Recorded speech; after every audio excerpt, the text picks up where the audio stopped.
Okay, so let's get started with Lecture 1. We're talking about welcome orientation in our self-transforming brain. So we're going to just jump right in. First of all, this is the Zoom maquette for our live stream lectures. Just some basic rules that we follow: muting sound unless you'd like to speak, holding questions till after the lecture, which will be recorded. Only the lecture part of the live streams are recorded. We use the chat room for posting reactions and answering quiz questions. And there's always time for students to speak and dialogue, but you're not required to speak, and you're welcome to keep yourself muted and your video muted if you want to, although it's really nice if you can unmute it for the first couple of minutes so that we can say hi. And we do tend to get to know each other, so it provides a really nice social connection time for those of us who can attend the Zoom. And I always appreciate the students who attend the Zoom, because especially now when we're going through more social isolation than usual, it's a really uplifting experience. But I also want you to know that I totally understand that if you cannot make it, there is absolutely no penalty whatsoever, and I respect you equally. And always respectful is our motto in here, both to each other and to ourselves. And I will thoroughly enjoy getting to know you and engaging with you online. So don't worry about it if you can't make it. We did talk a little bit about Resilient, our text, and Rick Hansen, who is a neuroscientist. Here's some information about him on the website. I'll do a brief syllabus tour in another venue because it tends to make the videos too long. So we'll just start with Lecture 1, Your Self-Transforming Brain. And these are the terms and ideas to know that were laid out at the beginning. It's good to have these copy-pasted so that you can take notes on them as you go along, so you can remember them. When we write things down, we remember them better. That's something we'll see visually in just a few minutes. So this first chapter is really interesting, and one of the first things that we're looking at is how our brain changes in response to experience. When we do something, our brain changes too. When we learn something, our brain changes too. And we call this neuroplasticity. That's the word for it. And the reason they call it neuroplasticity is because plastic can be shaped into different things. It can be even shaped, this is probably not plastic, it's probably silicone, but it can even be shaped into the shape of a brain, right? So plastic can be molded in lots of different ways. And so that's the reason why they use the word plasticity. It's moldable, it's malleable. And it doesn't really change shape in terms of the structure of it like this, but it does change shape in terms of the neurons. So the neurons are what change the wiring, like the electrical wiring in your computer, right? The wiring is what changes. And we're always rewiring and changing our brain's wiring when we learn something new, or when we have a different way of thinking about something. We can completely change our brain's wiring. So we can change our brain's wiring on purpose. And so that's called self-directed neuroplasticity, when I make a decision to make a change or to learn something new. Now, when we first learn something new, it's not easy because habits are actually neurons, and learning something new requires building a neural path, which is like building a road.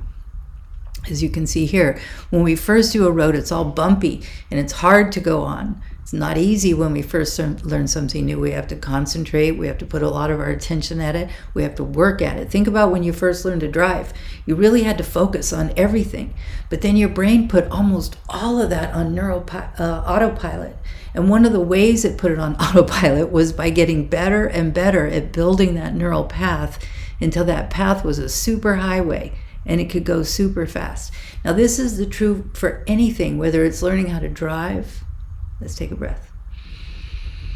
I realized I was going really fast. Whether it's learning how to drive or learning how to not lose our temper, right? So that, or to be more calm. We can teach our brain to be more calm. We can teach our brain to be more patient at managing anger or other kinds of difficult emotions. And at first, it isn't necessarily easy because we're teaching a new pathway. And if we have a well-grooved pathway, if we have a habit of say, getting on our own case, or feeling judgmental of somebody that we live with, or of the kind of habits that we don't necessarily want to have. It's still well grooved in because it's a habit. And so the neurons actually have to disintegrate to get rid of that habit. This is stuff we've all done. We've all extinguished neural paths and built new neural paths. Many times in your life, you've already done this. When you've learned something new and you've decided to let go of an old way of being. This is the actual neurology of what's happening when you do that and why it's challenging at first. But if we stick with it, with whatever we want to change, getting better at communication skills, getting better at math, we can build these strong neural paths. It's really exciting. Self-directed neuroplasticity. This image shows you neural highways, like neural circuits, they're called. And you could think of them very much like neural circuits. You've got circuits that go from your computer to your speakers. You've got circuits that go from your computer, cords to a microphone or to a mouse, or now it's wireless, but there's still circuits that are going on. Your brain is by far the most cross-wired thing there is. And it's wired in many different ways, and these circuits communicate with each other. And neuroscientists are now mapping the circuits, which are like the main highways of the brain. And it's very interesting. It's absolutely fascinating. And we'll be looking at some of that. But self-directed neuroplasticity is that self-directed means I'm directing how I change my brain. So you do this anytime you learn something new, anytime you decide to try to change a behavior and implement a new behavioral pattern, something that you have all done, is self-directed neuroplasticity. That's how the neuroscientists refer to it. So one of the questions that we look at is, what is one way that you would like to change your brain? You can reflect on that because that is one of the quiz questions. What is one way you would like to self-direct the neuroplasticity of your brain, to put it in neurological terms? Now we're going to look at some other big ideas that we look at later down the course. We look at them again. And this one is by Carol Dweck over at Stanford, the idea of fixed versus growth mindsets. This is a really cool idea and so valuable to know. Fixed mindset is the idea that I either have it or I don't. And usually if I'm not good at it right away, I figure I can't do that. That's a total fixed mindset, whereas a growth mindset is that I may have to work at it, I may have to put energy into it, but I can get good, I can get better at anything. I put a singer on here because years ago, my son was always a musician, and he had a band in the back garage, and they had a choral group, and they were singing and playing music, and I went and I was humming along and tapping my foot, and my son goes, "Mom, come sing with the choir." And I'm like, no, I can't sing, because I always had this idea that I couldn't sing. I didn't have a very good voice, was why I had the idea that I couldn't sing. So I had a good reason to think that I couldn't sing. But my son stops the band and he goes, "Whoa, wait a minute, Mom. Everybody can sing. You just have to find your voice." And so he gave me some tips. One of the tips that he gave me was, when you're by yourself and you're singing, listen to yourself and nudge your voice more and more and more in tune. It may not sound in tune at first, but you can sort of train it. You can coax it to be in tune if you just practice it. So I actually did that and a few other things, and now I sing all the time. But the first thing that had to happen was I had to shift from I can't sing to, hey, maybe I could sing, right? Maybe I could get on top of my temper. Maybe I could transform my anxiety.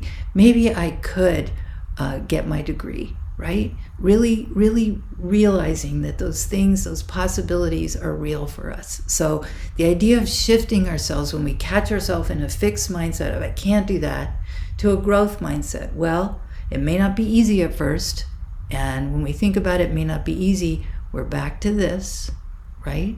But it's okay. With some work, I'll get there. Now, speaking of this, when you learn a new term like neuroplasticity, the more you practice it and the more variety of ways you practice it, the faster you build that road. So if you say the word neuroplasticity, you can say plastic, you can say neural. So neuroplasticity, say it out loud, write it down on a piece of paper. Now you've built that road twice as twice as fast, probably 20 times as fast as if you just listen to it, because you're using more sensory inputs to help groove those neurons in. And interestingly, as we'll learn under the sleeping, a lot of this grooving happens at night when you're sleeping. That's why sleep's so important. It's like a night crew comes out and really works on that neural pathway that you're trying to build. Fascinating thing that we've learned about sleep research. Okay, so fixed versus growth mindsets. We'll continually work to shift into the growth mindset. Here's Carol Dweck from Stanford. This is huge. She's very famous for this. And there's some details about fixed and growth mindsets, so we'll be looking at more and more as we go forward. But some of it is things like the idea that intelligence, when people say, well, I'm not really smart. Well, no, we've learned that intelligence is a growth mindset trait, that we can always get smarter, we can always get more skilled, we can always develop more knowledge, right? So it's something that continually grow, the idea that we can always get better. Another thing to sort of notice about fixed versus growth mindset is there's an assumption that we can have that can put us in a bit of a trap, that if things don't come naturally to me, I'm no good at them. Whereas the idea is that when we have to work out something, if we put some effort into it, that's good, and we'll get better. And we'll always get better, right? We may not be great at it, but we'll always get better.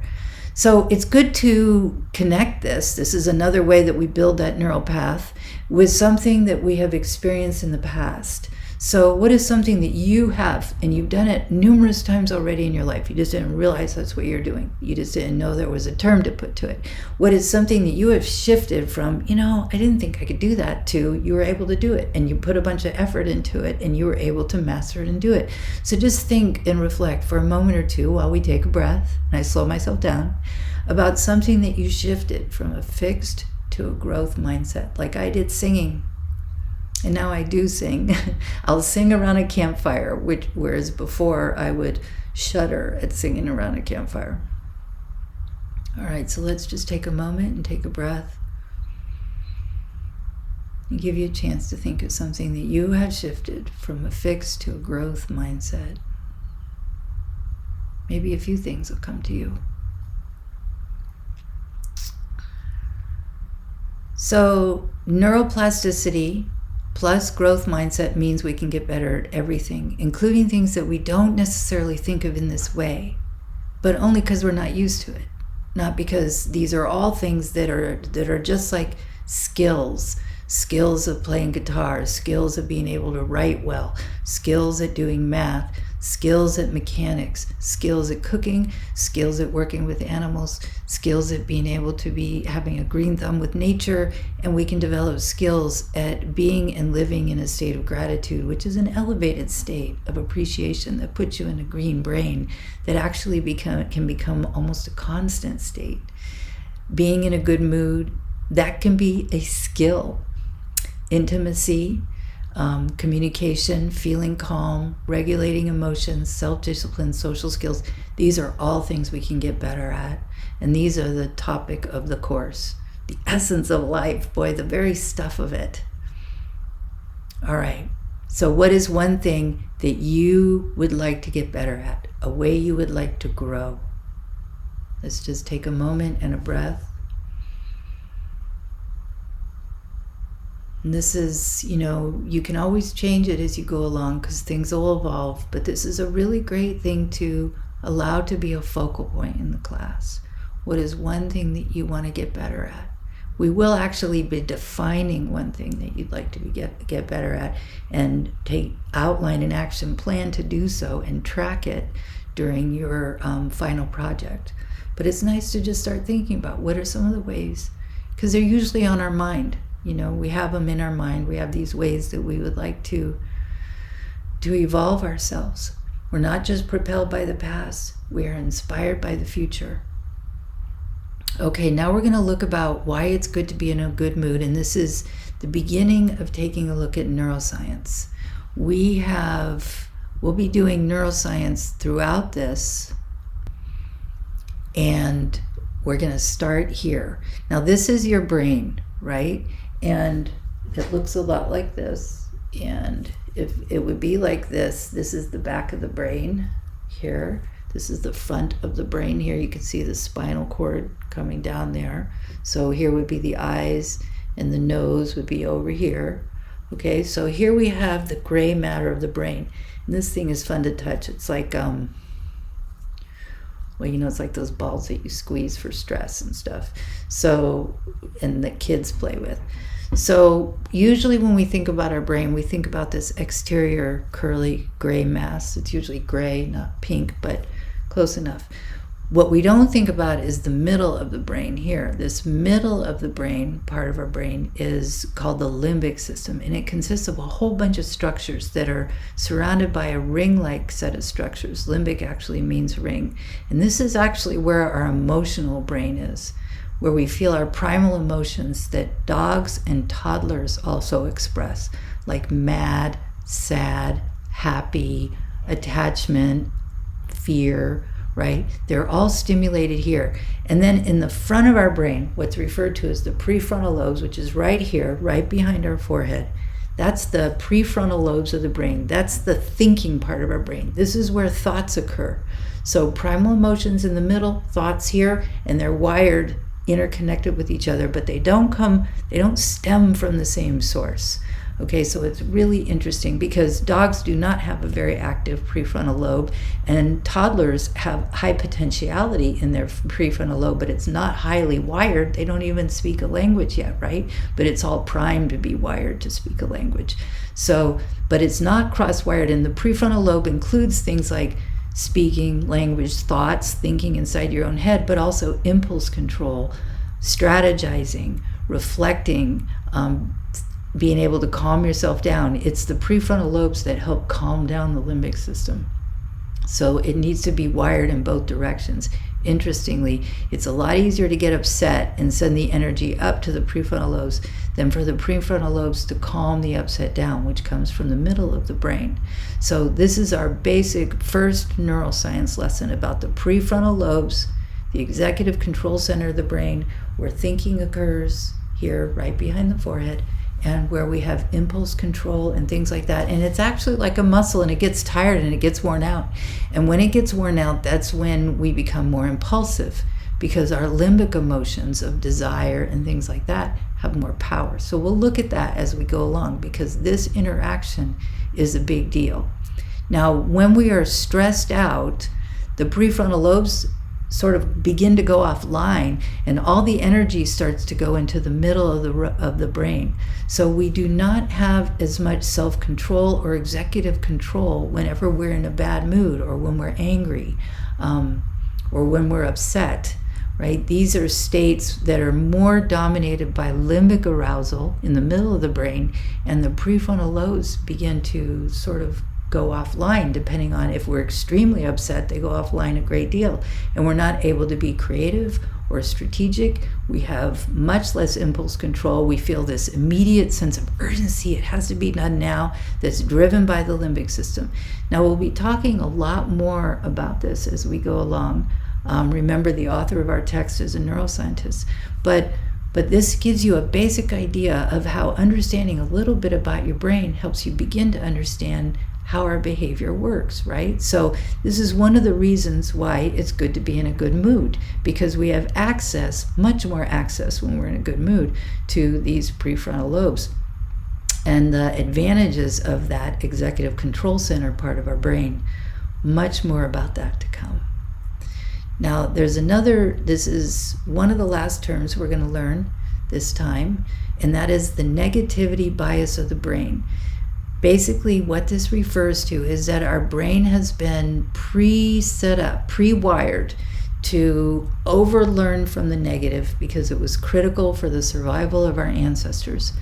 That's why you think about the one bad thing that didn't go well that day, and you forget about the 30 good things that did happen well that day, right? So our brain is sort of pre-wired by nature to slough off the good stuff that happens and to overlearn the negative stuff, and then to ruminate on the negative stuff, worried as if it's involved in our survival. So this negativity of the bias of the brain is also cumulative. So if we don't do anything to offset it, then what's going to happen is we're going to wire in. Remember this slide a while back where we looked at neural paths. So if we start thinking too much negativity all the time, year after year after year after year, it continues to tilt that negativity bias of the brain. Very similar to how we tend to slouch, and we need to lift ourselves up. Let's take a breath and open our shoulders so that when we're older, the habit of slouching doesn't mean that we're always walking around like this. So we need to continually offset. Sort of nature's natural tendency over time is to curl in, but we can offset it and continue to hold ourselves stronger and higher. And similarly, we can offset the negativity bias of the brain in exactly the same way through exercises like a process called taking in the good, which is really soaking in positive experiences and letting ourselves marinate them for about 20 or 30 seconds is how long it takes for those neural pathways to build.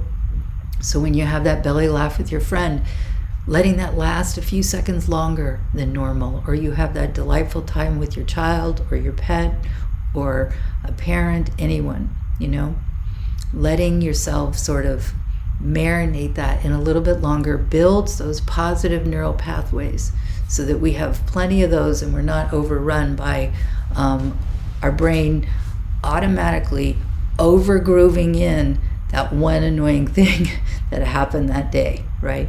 This is also associated with the practice of don't sweat the small stuff. So this is related to why it's good to be in a good mood, and we only have a couple slides left for our first lecture, which is, as I mentioned, kind of a preview and about half the size of our normal weekly lectures. We have about 17 slides, and there's usually about 35 slides or so to our weekly lectures. So why it's good to be in a good mood? Because the prefrontal lobe section is most active. This is the creative, sort of contemplative, most open-minded part of our mind. When it's fully functioning, when it's fully online, we can come up with new ideas, we can think of possibilities, we have more self-control, right? We're not as vulnerable to impulses, we're not as likely to drive over to McDonald's and get that ice cream, which was one of my things I used to do all the time. So when we have less, when we're stressed out, there is less of this functioning, and it's more of the middle of the emotional system functioning. So we use tools to help us cultivate relaxing stress, like the breath. Let's take a breath. And inspire feeling good. And then why the Navy SEALs practice breathing. Now you've heard me talk about breath throughout this, and the Navy SEALs breathe with a 4 count, with the box breath that we're going to look at in just a moment, all the time, because it regulates your nervous system. It relaxes your nervous system to breathe deep and slow. And it stimulates the natural relaxation part of your system. It's called the relaxation response, or the parasympathetic system, to do a couple of things. One is to do like a triple inhale or a double or triple inhale breath, which looks like this. That would be double inhale, or triple inhale, where you inhale in little pulses and then a long exhale.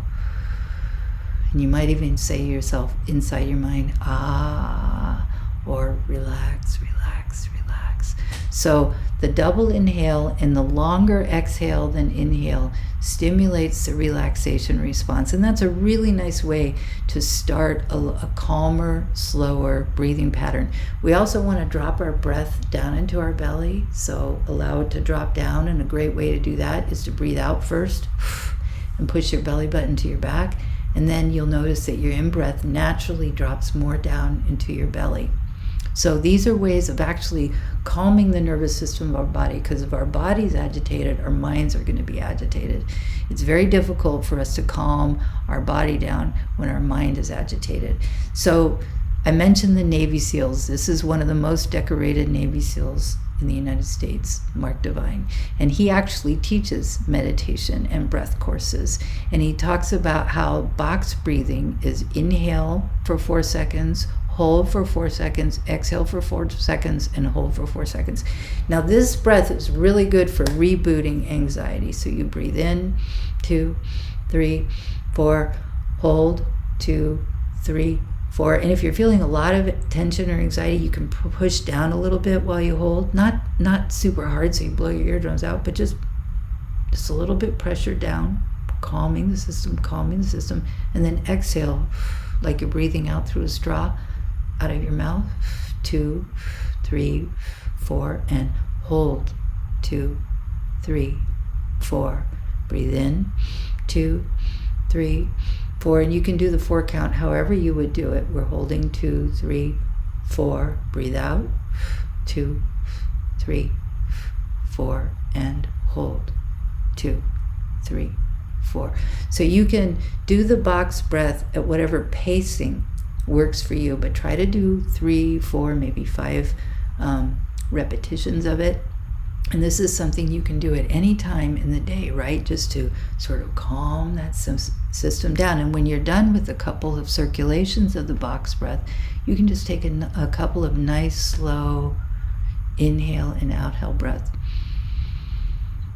Relax, relax, relax, relax. You have a bunch of systems that you're managing, and one of them is your nervous system. You're used to thinking about managing your digestive system, right? You hear a lot about that, how to work with nutrition and what you eat to manage your digestive system. And I bet you even do some things to help manage your digestive system.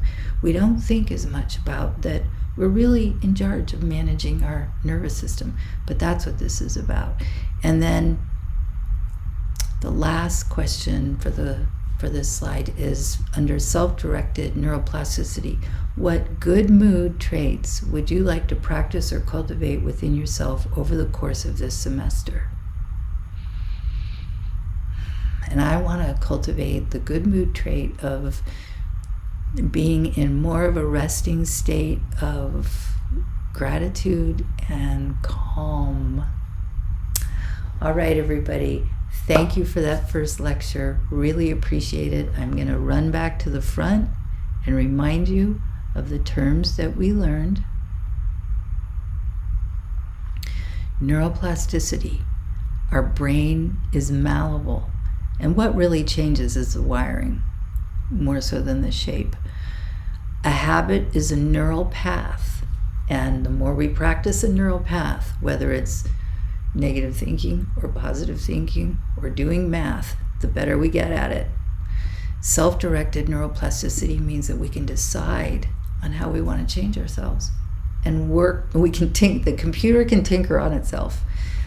Fixed and growth mindsets, from I can't do that to I can get better at anything. Some things may take more work, but I can get better at anything. We can get better at everything. Why it's good to be in a good mood. First foundational neuroscience lecture, your limbic system and prefrontal lobes, the brain's negativity bias, survival-based overwiring the negative experiences in. So we really do overlearn the negative, which is great for survival when we're going to be around for 30 years during the hunter-gatherer days, but not great for longevity, because it ends up with an accumulation of negativity, which actually is very stressful on the system. And then how we can use breath and the box breath to relax the nervous system, relax our body, relax, relax, relax. Let's take a closing breath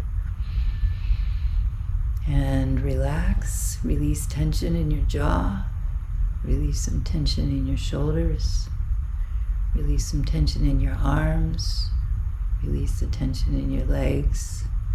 Let's take a breath in through our heart. I'm grateful that you came today. Thank you all, and I'll see you for week 2 lecture.